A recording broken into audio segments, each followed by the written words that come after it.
ይሄ ጥናትና ጽሁፍ ዩኒቨርሲቲ አይደርስም? ሄለን እባላለሁ። እኔ ምለ ከካምፓስ የመጣችሁ እሷ ናት? አይደለችም። ጓደኛዬ ግን ቆንጆ ልጆች ናቸው። ይኸውልህ አይነን ከነሱ ላይ አንሳ። እነሱ የማይቀጠፉ አበቦች ናቸው። ደግሞ ላስተዋውቀ እንጂ አርንቅልኝ አላልኩም።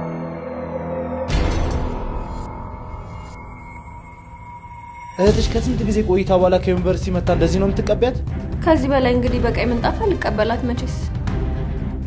ቆይ በቃ ጭንቅላትሽ ነገሮችን እንደዚህ ነው የሚጠመዝዘው ማለት ነው? እስከ ይሳ ድረስ ይትደሽ ነው ይቆየሽው። የትስ በሄድ? አሁንም አንቺ መተሻል። ማን ይፈልገኛል? እኔ ቢያንስ እንኳን ታላቂ ነው ብለሽ ትንሽ እንኳን አፈሪኝ። ቆይ እኔ ከሷ በምን አንሼ ነው?